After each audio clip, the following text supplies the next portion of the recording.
Hello all.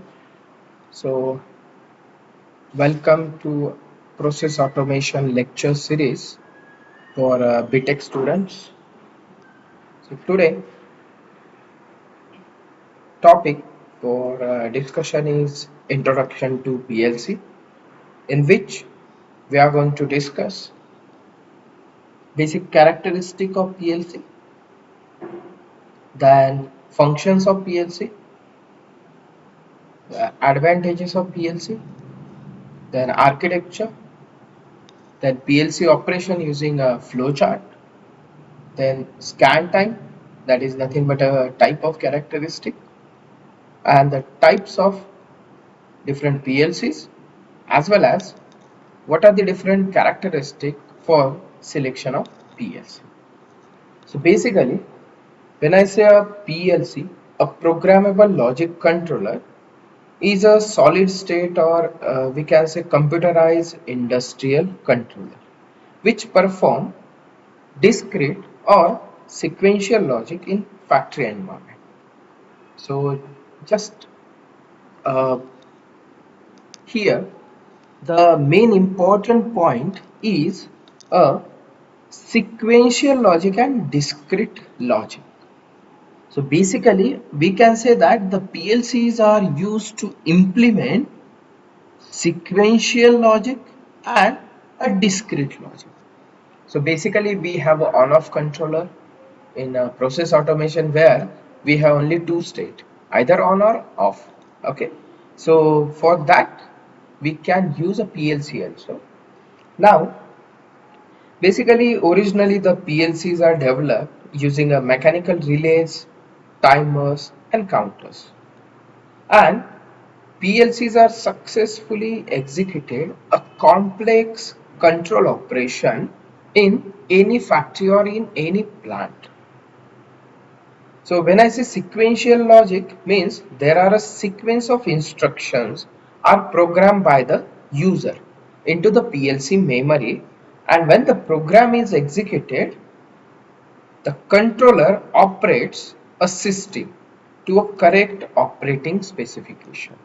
Means basically when I say it is a sequential, so line by line basically the PLCs are programmed by using a ladder diagram.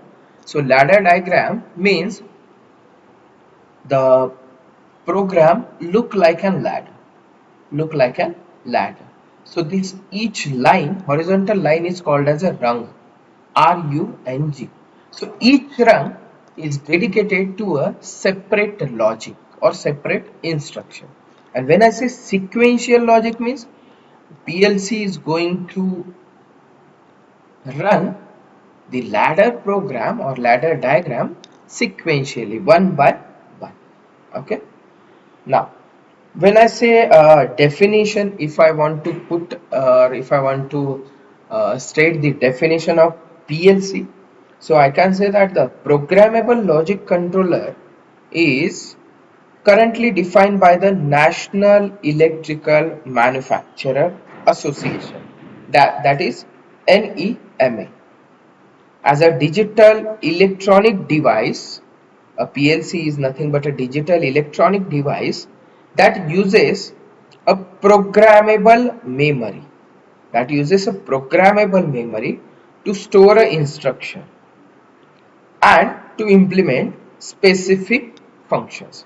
So those specific functions can be a logic also, any programmable logic, any sequence, timing, that is a timers, then counting, that is a counter we are going to use, and some arithmetic operation to control a machine or the process in the plant.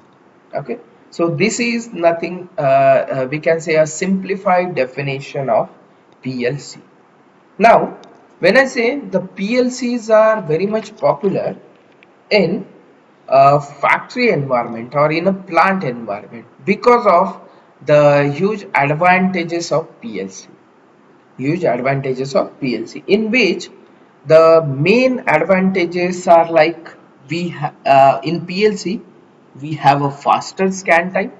So when I say scan time, means PLC or the controller can acquire a data, process the data and give the output from the microcontroller or from the controller, basically from the PLC. So basically when I say scan time means how much time PLC required to scan the data from sensor or from the input, that is nothing but a scan time.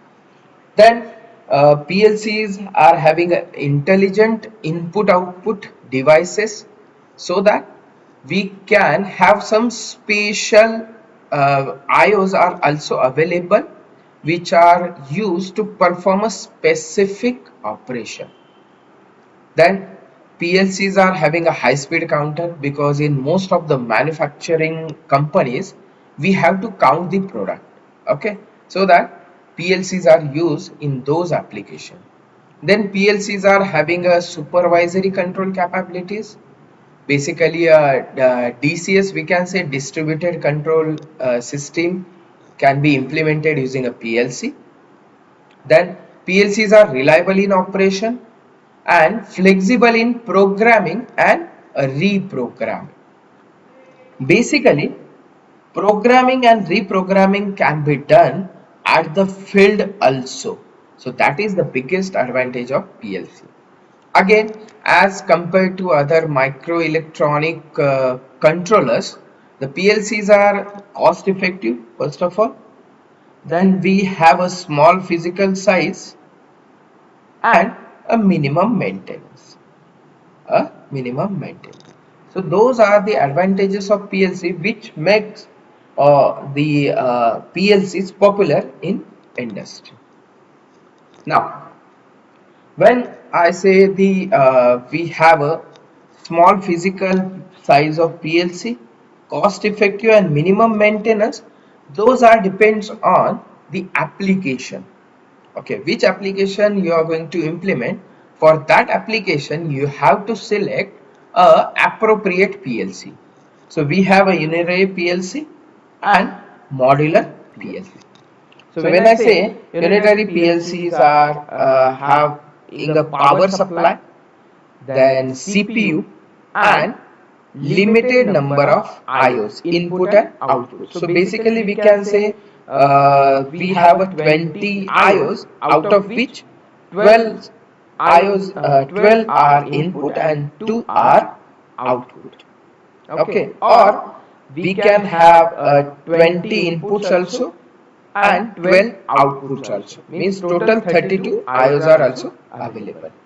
And these PLCs are also called as a shoebox type PLC because all power supply, CPU and the IOs are compact or embedded on the PLC itself.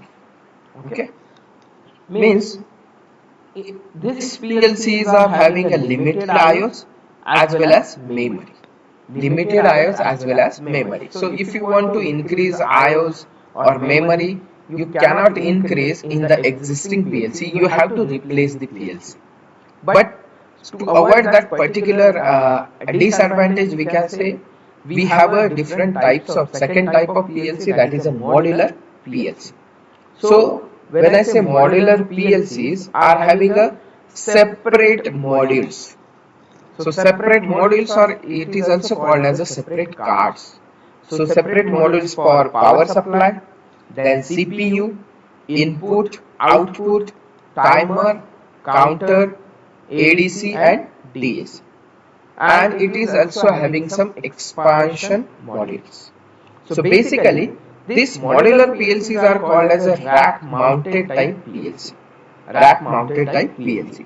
So basically there is one chassis available, and in this chassis you can insert a module, or it is also called as a cards.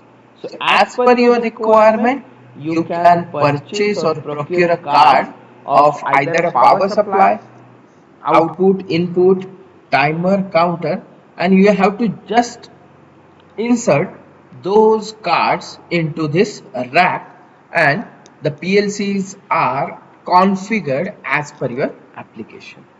So in modular PLC we have a Small PLC is available for a simple application, medium PLCs are available, and a large PLCs are available for complex problem or complex application.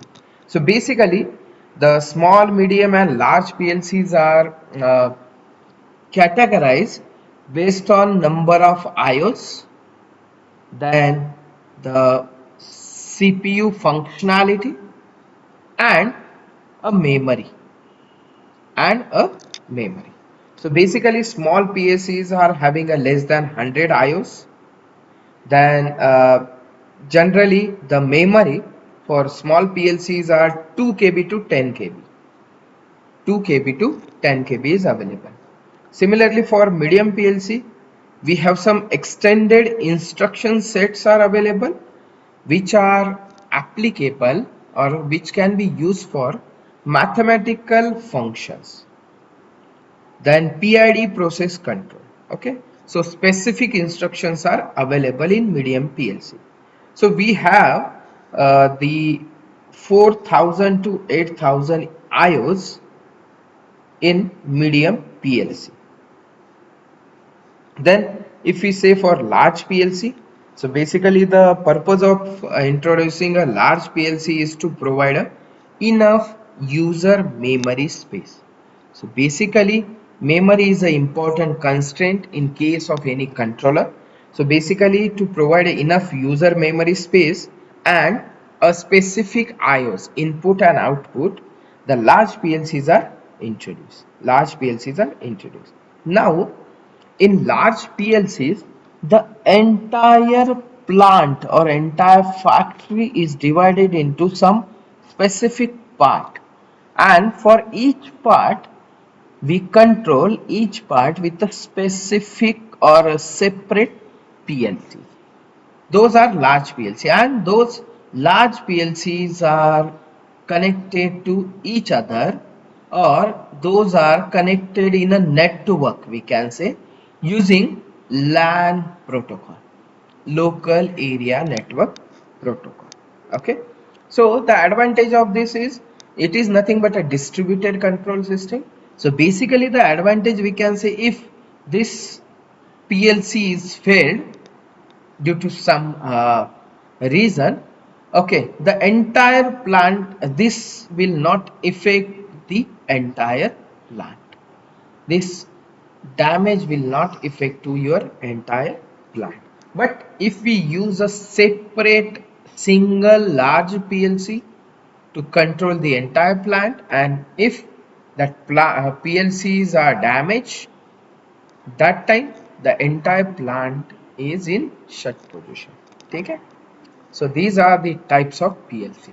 Now when I say architecture of PLC, so basically in case of architecture of PLC, we are going to discuss a block diagram of PLC. So as any controller, we have some specific or some basic modules are available. So those modules are, first is a input module, then second is a output module. Then in case of input module, we have a sensors. So sensors can have a push button, limit switches, etc. And when I say output module, so in output module we have a solenoid or control valve. Along with this IO system, input module and output module is a part of IO system. Okay. Now along with the IO system, we have a processor block available. We have a processor block available, and in processor block we have a memory, or we can say user program memory, where the programming, that is a ladder programming, is stored, and a logic solver. In some cases it is also called as a ALU, arithmetic logical unit. So it is nothing but a logic solver. So processor system or the block consists of logic solver and the memory. And to write a program, we have some executive softwares are available, and those executive softwares are installed on a user computer or personal computer, and the program from that executive software is loaded into a memory with the help of program loader.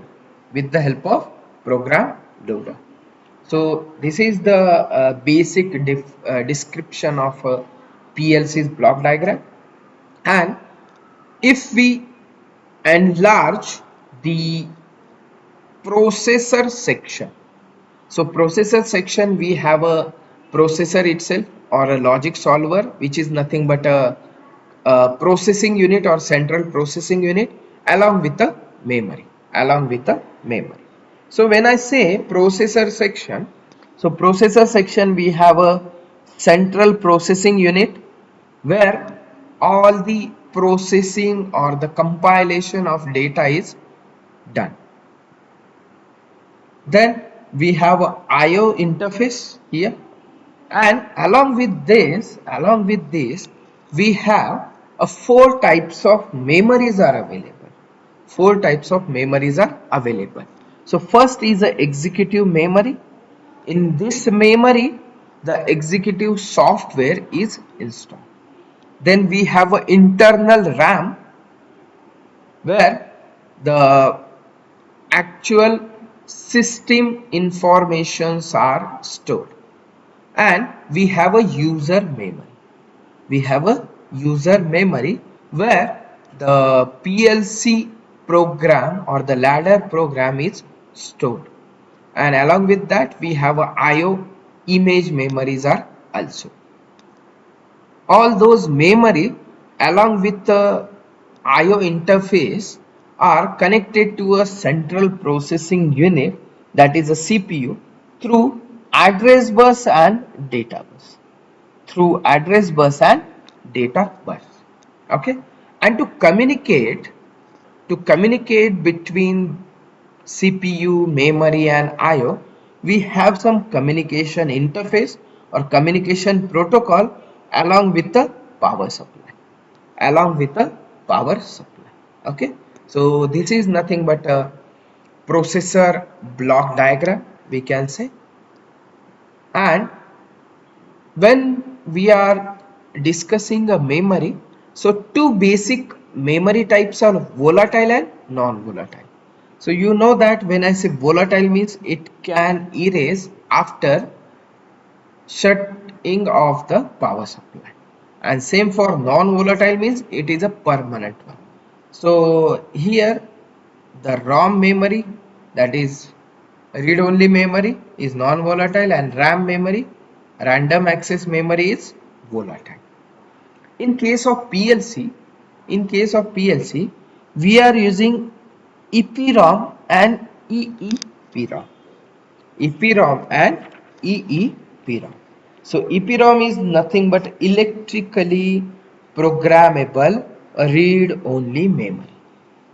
So this is electrically programmable read-only memory, and that memory can be erased by exposing a UV rays.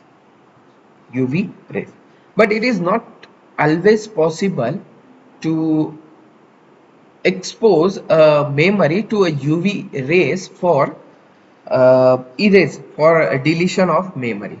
It will take some more time as compared to other.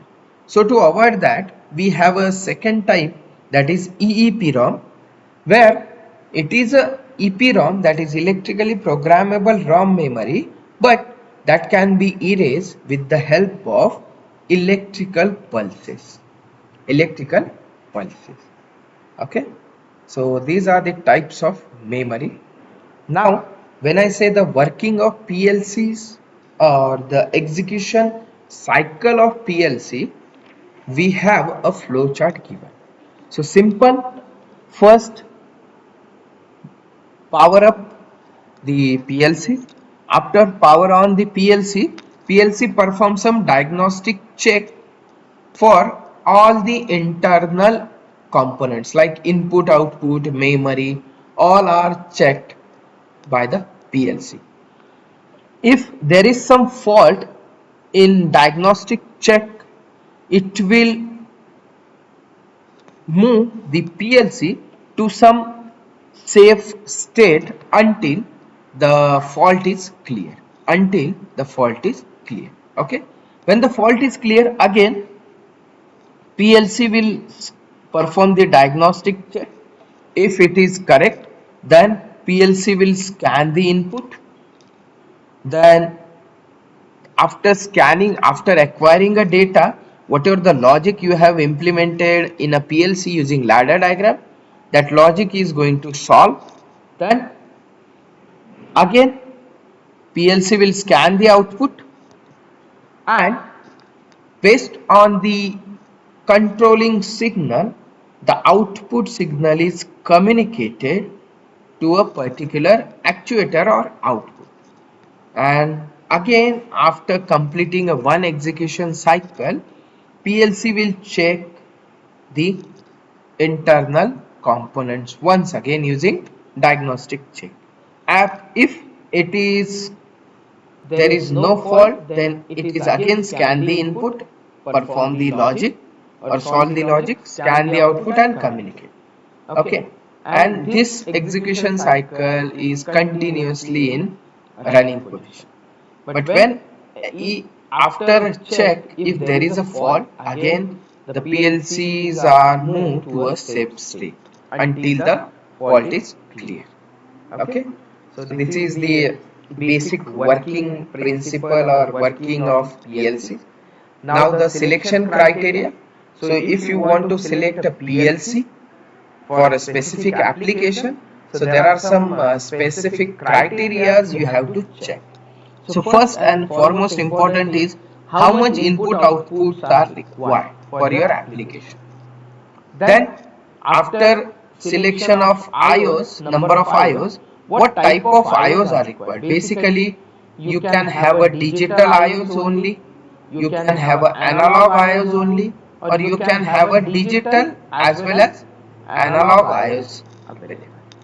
And we have some special IOs are also available to perform a specific operation. Then what type of control logic is required? Either it is on-off control you require to perform, or it is a PID control, or it is a simple relay logic. Okay, based on that you can select the PLC also. Then we have some special IOs as I have already discussed. We have a ADC, we can have a DAC, okay, we can have some communication protocols, that is I2C. Okay, these are some special IOs. Then human machine interface, that is HMI, which is nothing but a user friendly device connected to PLCs to perform some operation or to set some values at the field location. Then we have a communication interface here. So communication interface, we have I2C, CAN protocol, field bus, okay, and last is a redundancy. Last is a redundancy. So basically, you required just a controller or redundant IOs or redundant controller. Based on that, you can select a PLC. Okay, so this is nothing but a selection criteria of PLC. And a small topic, that is the networking of PLC. So when I say entire plant is divided into specific areas, and for each area, for controlling each area, we have a separate PLC, and all the PLCs are connected to each other through a network. So those design or the fashion the PLCs are connected can be in a ring topology, can be in star topology, can be in tree or hybrid topology, or can be in bus topology. So each topologies or each networking topologies having its advantages and disadvantages. Okay, so based on the application complexity and the size of plant, you can select a networking topologies also. Okay, and so these is the basic introduction of PLC. Okay, so in next session we are going to discuss the basic PLC programming.